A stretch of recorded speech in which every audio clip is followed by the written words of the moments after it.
So this Sunday, former Senator Jim Demint said some rather stupid things on Meet the Press. He was talking about the recent abortion filibuster in Texas and the recent anti-choice bill in Ohio, as well as other so-called informed consent laws. Now, that literally get the government in between you and your doctor.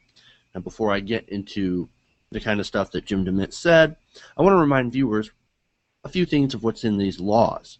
Now, these informed consent laws, they require women to get a picture of the baby, and of course, the best way to do that is a transvaginal ultrasound. These laws also require that a fetal heartbeat is shown to the woman and that the doctors be forced to tell women medically disputed information.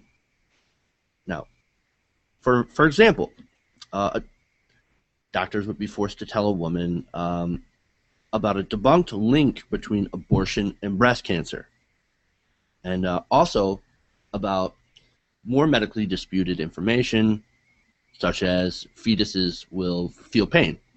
Of course, neither of those claims are backed up by the scientific community. Anyway, Jim Demint, he was talking about these laws and had this to say.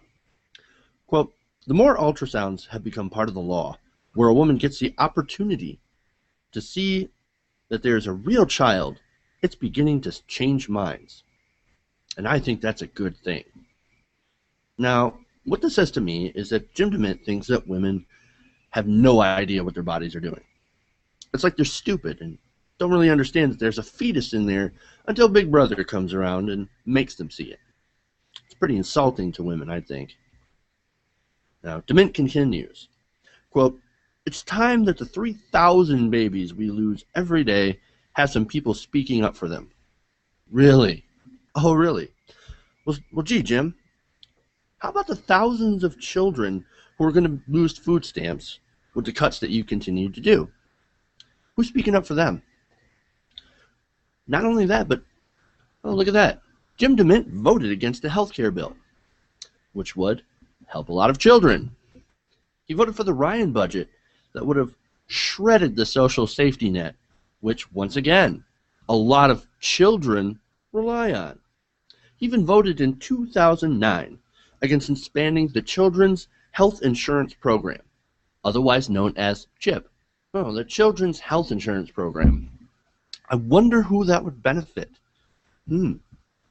So please, Jim Demint, tell us again about how much you're speaking up for the children. Demint's hypocrisy, of course, continues. Rachel Maddow, who was also on Meet the Press on Sunday, challenged Jim Demint about the transvaginal ultrasound argument. Now, Demint actually insisted, and this is crazy, he insisted that some women wanted the state to force them to have an ultrasound. Yeah, go ahead, Big Brother. Go ahead and get in my uterus. That's what he thinks these women want. He says, quote, "She," as in Rachel, he was addressing Rachel's point, "she's forgetting about the thousands of women who want an informed choice, who want the opportunity to get a free ultrasound." Oh, okay, so a free transvaginal ultrasound. So they pretty much wanted it the whole time. They just, wanted a free one. Oh, okay. Anyway, which they cannot get from Planned Parenthood, but from a lot of these so-called pregnancy centers. Now, by pregnancy centers, I'm assuming that he means those right-wing funded crisis pregnancy centers.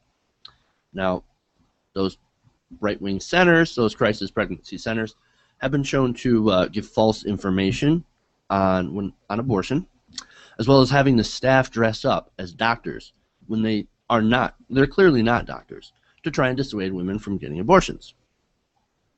All that aside, Jim Demint is basically saying that women are just not smart enough to make their own decisions about their body, and that the government should force them to do it for their own good, and that some women want it, and they're asking for it. You know who else uses that kind of argument? Rapists.